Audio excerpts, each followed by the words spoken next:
ನಾನು ಫ್ಯಾನ್ಸ್ ಜೊತೆ ನೋಡೋಕ್ಕಾಗಲಿಲ್ಲ, ಅದಕ್ಕೆ ಈ ಅವಕಾಶ ದೇವರು ಆಮೇಲೆ ಸೂರಪ್ಪ ಅವರು ನಾಗಣ್ಣ ಅವ್ರ ಜೊತೆ ನೋಡೋದು ಒಂದು ಅವಕಾಶ ಸಿಕ್ಕಿದೆ. ಸೊ ತುಂಬಾ ಖುಷಿ ಆಗ್ತಿದೆ. ತುಂಬ ಎಕ್ಸ್ಟ್ರಾರ್ಡಿನರಿ ರೆಸ್ಪಾನ್ಸ್, ಬೆಳಗಿಂದ ಮೆಸೇಜಸ್ಗಳು ಬರ್ತಿದೆ. ಸೊ ನನಗೆ ತಡೆಯೋಕ್ಕಾಗಲಿಲ್ಲ, ನಾನು ಬಂದು ನನ್ನ ಕಣ್ಮುಂದೆನೇ ನೋಡಬೇಕಂತ ಬಂದೆ. ತುಂಬ ಖುಷಿ ಆಗ್ತಿದೆ. 25 ಇಯರ್ಸ್ ಇದು ಒಂದು ಸೆಲೆಬ್ರೇಷನ್ ಮಾಡಿದ್ರು ಟೌನ್ ಹಾಲಲ್ಲಿ. ಬೆನ್ನಲ್ಲಿ ಇಷ್ಟು ಜನ ಎಕ್ಸ್ಪೆಕ್ಟ್ ಮಾಡಿದ್ರ ಬರೋದು? ಆ ಥರ ಏನಿಲ್ಲ, ಅದು ವಿಷ್ಣು ಸರ್ದು ಮ್ಯಾಜಿಕ್ಕು. ಖಂಡಿತ ಅವ್ರದ್ದು ಫ್ಯಾನ್ಸ್ ಬಗ್ಗೆ ನಿಮಗೆ ಗೊತ್ತಿದೆ ಅಲ್ವಾ, ಆಚೆ ನೋಡಿದ್ದೀರಾ ಹೇಗೆ ಕಟೌಟ್ಸ್ ಎಲ್ಲ ಮಾಡಿದ್ದಾರೆ. ನಂಗೆ ಬಂದ ತಕ್ಷಣ ಖುಷಿ ಆಗೋಯ್ತು. ಆ್ಯಕ್ಚುಲಿ ನಾನು ನೈಟ್ ಒಂದು ರೌಂಡ್ ನೋಡ್ಕೊಂಡು ಹೋಗೋಣ ಅಂದ್ಕೊತಿದ್ದೆ. I wanted to see the cutouts. ಅದ್ಭುತವಾಗಿದೆ, ನನಗೆ ಗೂಸ್ ಬಂಪ್ಸ್ ಬರ್ತಿದೆ. And thank you so much ಅಭಿಮಾನಿಗಳಿಗೆ that you keeping Vishnu sir alive. ಖಂಡಿತ ಅವರು ಯಾವಾಗ ನಮ್ಮೊಳಗೆ ಇದ್ದಾರೆ. ಆ್ಯಂಡ್ ಈಗ ಎಲ್ರಿಗೂ ದೊಡ್ಡ ಸ್ಕ್ರೀನ್, ಬಿಗ್ ಸ್ಕ್ರೀನ್ ಎಕ್ಸ್ಪೀರಿಯನ್ಸ್ ಕೂಡ ಸಿಗುತ್ತೆ ಅಂತ ತುಂಬ ಖುಷಿ ಆಗ್ತಿದೆ. ಸರ್ ಎಕ್ಸ್ಪೆಕ್ಟ್ ಮಾಡಿದ್ವಿ ಅವ್ರು ಬರ್ತಾರೆ ಅಂತ, ಬಟ್ ಉಪ್ಪಿ ಸರ್ ಏನಾದರೂ ಹೇಳಿದ್ರು?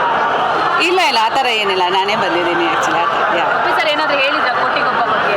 ಇವತ್ತು ರೀ-ರಿಲೀಸ್ ಅವ್ರು ಬಂದಿದ್ರು ಅಲ್ವಾ 25ನೇ ವರ್ಷದ ಫಂಕ್ಷನ್ಗೆ, ಅವರು ಎಷ್ಟೊಂದು ಮಾತಾಡಿದ್ದಾರೆ ಆ್ಯಕ್ಚುಲಿ. ಇವತ್ತು ಮೇಡಮ್ ಈ ಇಲ್ಲ ಸೆಲೆಬ್ರೇಷನ್ ನಾವೇನೇ ಇನ್ನೂ ಅವ್ರನ್ನ ಕರೆದಿಲ್ಲ. ಯಾಕೆ ಅಂತಂತಂದ್ರೆ ಫಸ್ಟ್ ಡೇ ಆಗಲಿ ಭಾನುವಾರ ಎಲ್ಲ ಪ್ಲಾನ್ ಹೌದು. ಸೊ ನಂದು ಸರ್ಪ್ರೈಸ್ ವಿಸಿಟ್ ಹೇಳಿಲ್ಲ. ಮೇಡಮ್ ನನಗೆ ಸರ್ಪ್ರೈಸ್ ಕೊಟ್ಟಿದ್ದಾರೆ. ನಾನು ಭಾನುವಾರ ಕರ್ಸೋಣ ಅಂತಿದ್ದೆ, ಸಡನ್ ಆಗಿ ಈಗ ನನಗೆ ಸರ್ಪ್ರೈಸ್ ಕೊಟ್ಟಿದ್ದೆ. ಇವತ್ತು ಫಸ್ಟ್ ಡೇ ಅಲ್ವಾ, ಸೊ ನನಗೆ ಒಂದು ಸೆಂಟಿಮೆಂಟ್ ಇತ್ತು, ಒಂದ್ಸತಿ ವಿಶ್ ಮಾಡ್ಕೊಂಡು ಹೋಗೋಣ ನಾನು ನೋಡ್ಬೇಕು. ಹಾಂ, ಆ time 26 shooting plus first day first show ಆ ಟೈಮಲ್ಲಿ. ಅದೇ ನಾನು ಹೇಳಿದೆ, ಫಸ್ಟ್ ಡೇ ಫಸ್ಟ್ ಶೋಗೆ ನಾನು ಇರಲಿಲ್ಲ ಬ್ಯಾಂಗ್ಳೂರಲ್ಲಿ. ಇವಾಗ ಈ ರಿಲೀಸ್ಗೆ ನಾನು ಇದ್ದೀನಿ ಅಂತ ತುಂಬ ಖುಷಿ ಆಗ್ತಿದೆ. ಶೂಟಿಂಗ್ ಎಲ್ಲ ಹೆಂಗಿತ್ತು ಮೇಡಮ್? ಶೂಟಿಂಗ್ ತುಂಬಾ ಚೆನ್ನಾಗಿತ್ತು. ವಿಷ್ಣು ಸರ್ ಬಗ್ಗೆ ಹೇಳಬೇಕು